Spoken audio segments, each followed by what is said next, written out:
मैं अपने आप को सौभाग्यशाली मानता हूँ कि जब 2006 में पहली बार रक्तदान शिविर का आयोजन कराया गया, उस समय काफी लोगों के अंदर ऐसा था कि खून देने से पता नहीं हमारा क्या हो जाए। एक व्यक्ति को तो मैं नाम तो नहीं लूंगा, उनको रात को मैंने कहा कि वैसा सुन रात को रक्त का दान करो, वो मैं करती हूँ एक बोतल यूनिट की बात की, मैंने कहा एक बोतल। सुबह पता चला कि वो मोर हॉस्पिटल में एडमिट हो गए और डोनेशन से पहले ही मैं तो पता चला भाई साहब आए नहीं, मैं गया तो उनकी बीपी इतनी जबरदस्त हाई हो रखी थी। मैंने कहा भाई साहब आपका खून हम वैसे भी नहीं लेते, क्योंकि खून निकलता नहीं आपके मुंह से, आपके शरीर में से रजनीगंधा का माल निकलता, क्योंकि रजनीगंधा बहुत खाते हैं, पूरे दिन भर वो रजनीगंधा ही खाते, 2 डिब्बे खत्म कर देते हैं। आप सोचो कि कितना खतरनाक उनकी कैपेसिटी है। मैं ये इसलिए बताना चाह रहा हूँ कि अवेयरनेस नहीं थी, और वो दिन भी आया। आप सोचिए 2 साल पहले जब मेरा जन्मदिन था, 2 साल से तो रक्तदान शिविरों में कमी आई है क्योंकि कोविड की वजह से। हालांकि हमारे युवा साथियों ने कोविड के दौरान भी नवलगढ़ के अंदर रक्तदान शिविर लगाए, हम लोगों ने मिलकर सब युवा कार्यकर्ताओं। 2 साल पहले जब मैं आया वहां पर रक्तदान शिविर में, तो वो रक्त का दान कर रहे थे। क्यों कर रहे थे? उन्होंने पता कर लिया कि ये व्यक्ति 10 बार दे रहा है, ये व्यक्ति 20 बार दे रहा है, और मैं स्वयं 44 बार रक्तदान कर चुका हूँ, 44। तो अब रक्तदान शिविर एक पैशन बन गया है, एक जुनून बन गया है। और मैं कहता हूँ कि जिन बच्चों ने आज रक्त का दान किया है, उनका ये रक्त एक ऐसे व्यक्ति के परिवार को बचाने में मदद करेगा जो व्यक्ति खून के अभाव में जान दे सकता था, दम तोड़ सकता था। आपका खून जब उस व्यक्ति को लगेगा, उसका जीवन बचेगा, तो उसका जीवन नहीं बच रहा है, उसका पूरा परिवार आपके लिए दुआ करेगा कि इसकी वजह से मेरा बच्चा बच गया। और मैं आज जो भी कह रहा हूँ, विकास के कार्य तो अलग चीज है। आज मैं जो कुछ भी हूँ, ये सब उन व्यक्तियों की दुआओं का असर है जिनका अस्पताल के अंदर हम लोग, हमारे कार्यकर्ताओं के द्वारा, आप लोगों के द्वारा मदद करते हैं, वो दुआ करते हैं। कभी नहीं सोचा था आपने कि नवलगढ़ को हेल्थ मिनिस्ट्री मिल जाएगी क्या? आप सोचोगे जब हेल्थ मिनिस्ट्री मिली, पूरे राजस्थान के अंदर एक अलग से जागृति आई कि अस्पताल, सरकारी अस्पतालों के अंदर भी दवाइयां भी खरी मिल सकती हैं, जांचें भी खरी हो सकती हैं। कितने अभूतपूर्व परिवर्तन अपन लोगों ने किए। भाई नवलगढ़ का तो अपन को अपना घर है, इसलिए घर को तो संभालना ही संभालना था, लेकिन पूरे राजस्थान के अंदर बहुत काम हुए धरने का।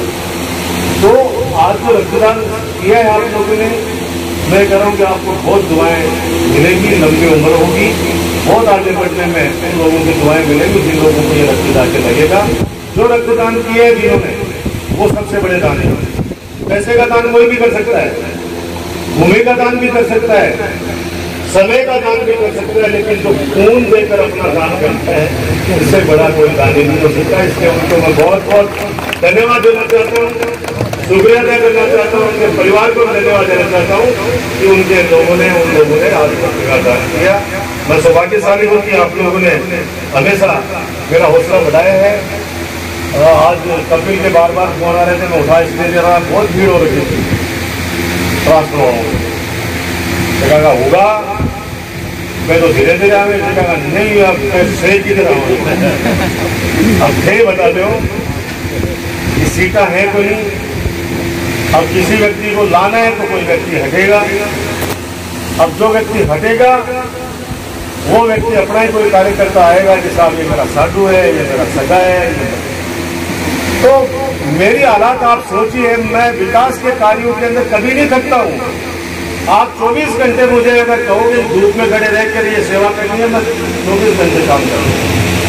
लेकिन एक तो ये झगड़े वाले मामले जब आते हैं, वो सिर उड़ा के आ जाता है कोई, तब मेरे बुखार चढ़ जाती है, ये आज को एक ट्रांसफर वाले। अब आप सोचिए कि एनम जेएनएम हाथ जोड़े मैंने सब किए कि आप जगह खाली नहीं है पूरे जिले में, जहाँ पे लगी है वहाँ से डिस्टर्ब मत कराओ। सब ने कहा कि आप सीएमएचओ के अधीन ला दो, हम अपने आप देखेंगे। मैंने फिर पूछा, भैया सोच लेना तनख्वाह नहीं मिलेगी 10 महीने, 100 पहले से लड़कियां बैठी हैं वहां पे। बोले नहीं, हमारे नागपुर सवाल है, झुंझुनू ले दो। अब झुंझुनू आ गए 40 और आ गई 140 हो गई है। अब वो 40 में से 40 कल से लेकर आज तक मेरे से मिल चुके कि अब इनको पोस्टिंग दिलाओ। मैंने कहा भाई ये ट्रांसफर आप तो आए नहीं थे, किसी ने किया था? बोले उन्होंने दिया था। वो कहें? बोले उन्होंने कहा हम तो नहीं जाएंगे सामने। कैसे जाएंगे? क्योंकि पहले उन्होंने हाँ करिए मेरे से कि हम पोस्टिंग के लिए नहीं करेंगे। आप सोचिए कि 40 + 10, 40 × 10, 400 लोग सुबह इकट्ठे अलग से होंगे एक्स्ट्रा में। अब वो CMHO साहब कह रहे हैं कि 140 लोगों को अब मैं कहा एक भी सीट नहीं है, सिंगल सीट।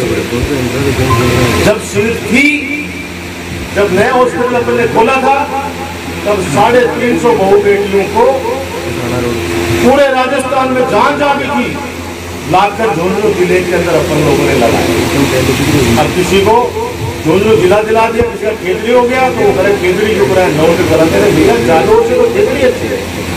मैं बात आपके सामने इसलिए कहना चाहता हूँ कि ये प्रेशर आएंगे, नाराजगियां भी बहुत होगी। कृपया करके आप लोग समझा कि आदमी क्या करेगा। कोई आदमी ट्रांसफर वाले मामले अब इस बार तो 4 महीने खिंच गए, वरना तो 1 महीने में हवा के खत्म हो जाते हैं। अब 4 महीने का जी काट लिया। मतलब आदमी मिलने आए काम से कोई सबसे पहले वो हम भी चाहते हैं उनको रिलीफ मिले, हम भी चाहते हैं कि उनको रिलीफ मिले। कि रिलीफ दोगे कहाँ से? जब सीट ही आपके पास एक भी खाली नहीं है कहीं। अब ऐसे झुंझुनू जिला अपना शिक्षित जिला है, यहाँ टीचर्स की भरमार है, या प्रिंसिपल की भरमार है, यहाँ पे पुलिस वालों की भरमार है। यहाँ कोई भी ऐसा कर्मचारी नहीं है जो झुंझुनू जिले के अंदर हजारों की तादाद में। फिर भी कोशिश कर रहे हैं। ये बात आपसे इसलिए शेयर की है कि कभी सोचेगा 1.5 घंटा लेट होगा, वैसा 12:30 जो टाइम दिया उसे 2 बजे पूछा भैया कारणों है छोटा मैं भी ढूंढ रही हूँ कई बेचारा।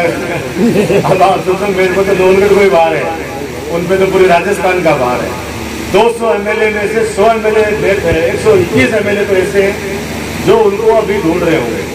और वो भी अब एक हिम्मत मांग रहा हूँ, छाती मांग रहा हूँ कि शेखावाटी को कोई व्यक्ति अगर शिक्षा विभाग को मंत्री बने ना, और उसके बाद में जब मंत्री पद से हटे ना भी टाइम पर अगर देवरी अगर मार्च चेक कराओ तो 5 साल पढ़ी मिलेंगे। यह सच्चाई है, क्योंकि हर आदमी को आप खुश कर सकते हो। ट्रांसफर वाले मामले के अंदर ट्रांसफर का मतलब होता है रिलीफ देना। आज मुकुंदगढ़ का व्यक्ति है, अगर उसका ट्रांसफर ज्यादा से ज्यादा पबाना हो जाए, नासिंगानी हो जाए, कश्मीर हो जाए, आसपास अगर इस व्यक्ति का ट्रांसफर झुंझुनू जिले में लाके भी अगर केंद्रीय लग गया तो उसके लिए तो वो जालो नहीं अच्छा। खूब समझाते हैं, लेकिन आपको पता है कि आजकल समझाने का कोई असर नहीं पड़ता। सब ये समझते हैं कि हमको ऐसे टालना चाहते हैं। अब टालना चाहते हैं। एक व्यक्ति को कहा कि गजानन तेरे को ये कह दिया, उसको ये कह दिया। हमने कहा भाई किसी से भी बात करें ना, हम तो एक ही बात कहेंगे कि ये सीटें खाली नहीं है, फिर भी अंडर CM में जो तुम लाना चाहते हो तो हम ला देंगे, तनख्वाह नहीं। अभी भी मत की बात बोल रहे हो ना, अब आप देख तो गति का अपने सामने अभी भी देख लीजिए। इसलिए बात ये छेड़ती मैंने। चलो अपन खुशी की बात करते हैं। विक्रम अमिताभ बच्चन की सगाई हो गई है और जया बहादुरी आई है सेम बराबर की। मैंने इसको कहा था कि थोड़ा पढ़ लिख ले। अधिकारी है राजस्थान में, 12 अधिकारी है, बड़ी अधिकारी है, तेरे जितनी है तेरे वैसे सके।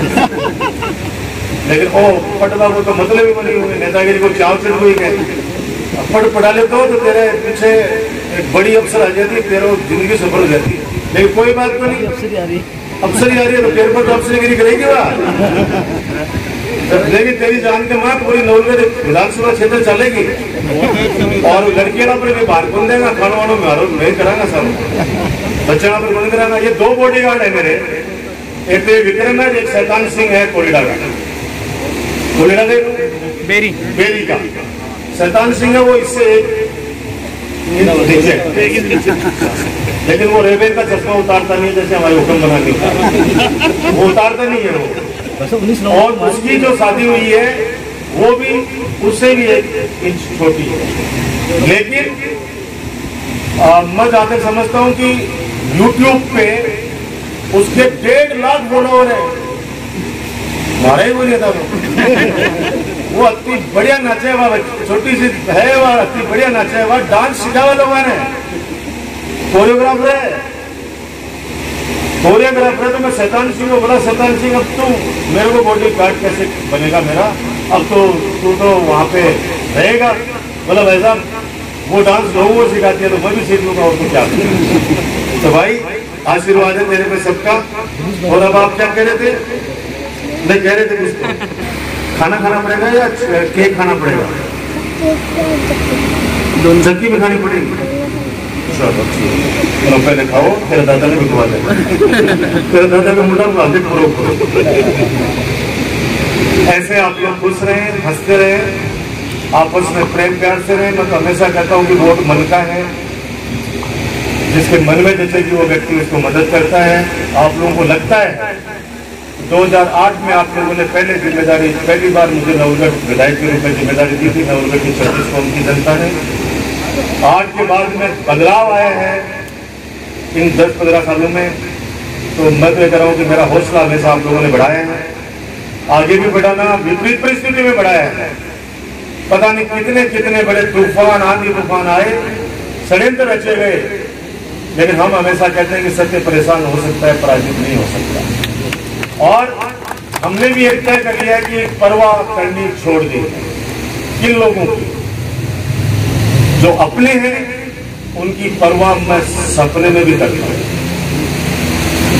जो अपने हैं, जो इस नवलगढ़ का हित चाहते हैं, इस नवलगढ़ विधानसभा क्षेत्र का हित चाहते हैं, उनके लिए सोते हुए भी मैं सोचता हूं, उनकी परवाह करता हूं। जो लोग इस नवलगढ़ क्षेत्र की भलाई नहीं चाहते, भाई भाई को लड़ाकर और थानों की दलाली करना चाहते हैं या और अपना स्वार्थ सिद्ध करना चाहते हैं, उन लोगों की मैं परवाह करना मैंने छोड़ दिया। उसका कारण है, उनकी परवाह करेंगे तो खुद ही दुखी हो जाएंगे अपने को। तो मैं सौभाग्यशाली हूं कि मुकुंदगढ़ के अंदर हमारा परिवार बड़ा है, और मैं सौभाग्यशाली हूं कि मनीष और इनके सारे पार्षदों की टीम और हमारा वाइस चेयरमैन एक अच्छी युवा टीम। एसएन के बाद मुझे मुकुंदगढ़ में लगातार दूसरी बार एक युवा टीम मिली है जो अच्छी सोच रखते हैं, पॉजिटिव सोच रखते हैं। मैं उम्मीद करता हूं कि मुकुंदगढ़ की जनता को अगले 2 सालों के अंदर जिन चीजों की आजादी के बाद से आवश्यकता और थी, बहुत सी तो कर दी, लेकिन जो बजड़ी है 1 साल 1.5 साल का मैं कर देगा। यह टीम बहुत शानदार टीम है और मुझे तो खुशी है कि अब सब लोग हमारा एक परिवार है। मेरी जिम्मेदारी है सबको साथ लेकर चलना। विश्वास दिलाता हूं कि पॉजिटिव काम लेके सब लोग आएंगे, सबके काम करूंगा। जिस दिन आपस में अड़ने का काम करेंगे, मैं किसी का काम नहीं करूंगा, क्योंकि परिवार को अगर आदमी मुखिया होके, बड़ा होके साथ लेके चलना चाहता है तो उसको झुकना पड़ता है। तो हर बात के लिए हम झुकना भी चाहेंगे कि ताकि हमारा परिवार, क्योंकि पूरा नवलगढ़ क्षेत्र 36 की कौम की जनता हमारा परिवार है। ये परिवार हमारी ताकत है और इस ताकत को मैं हमेशा से सरांगों में रखता हूँ, संजोए रखूंगा। और मैं आपकी ताकत, ये दोनों बात इसलिए कहना चाहता हूँ कि 50% आपकी आवश्यकता मुझे है तो 50% मेरी आवश्यकता आपको। जब दोनों को एक दूसरे की आवश्यकता है तो एक लंबा समय चलता है। विकास के कार्यों के अंदर तो मैं आज कह रहा हूं आपको कि राजस्थान के अंदर अपना नवलगढ़ टॉप पर था और टॉप पर रहेगा। एजुकेशन में ले लीजिए, चिकित्सा विभाग में ले लीजिए, चाहे सड़कों में, चाहे पानी में, आपको जिस भी क्षेत्र के अंदर आप तुलना करोगे, आजकल तो नेट के ऊपर सब चीजें उपलब्ध हैं। जब आप सारी चीजें पता करोगे तो आपको अपने आप ही अंतर नजर आ जाएगा कि हमारे नवनगर क्षेत्र के अंदर आप लोगों के आशीर्वाद से जो आप लोगों ने ताकत दी है, उस ताकत का सकारात्मक उपयोग करते हुए और ये सब विकास के कार्य हमारी टीम की वजह से हम लोग करा रहे हैं। ये आशीर्वाद बनाए रखना। एक बार पूरे आज हमारे छोटे भाई और पार्षद कपिल सैनी जी और उनके छोटे भाई योगेश सैनी जी का जन्मदिन है और इस जन्मदिन के शुभ अवसर पर युवा साथियों ने, हमारे मुकुंदगढ़ के युवा साथियों ने, पूरी टीम ने एक भव्य रक्तदान शिविर का आयोजन किया। सैकड़ों युवाओं ने अपने रक्त का दान किया है। पूरे गांव के लोग आज दोनों बच्चों को, इनको आशीर्वाद देने के लिए यहाँ पे आए हैं। जिन रक्तदाताओं ने रक्त का दान किया है उनका सबका हमने आभार व्यक्त किया है और ईश्वर से प्रार्थना करते हैं कि उनको बहुत लंबी आयु दे और वो ऐसे ही रक्त का दान करके लोगों की जान बचाते रहें, क्योंकि इससे बड़ा कोई भी दान नहीं है।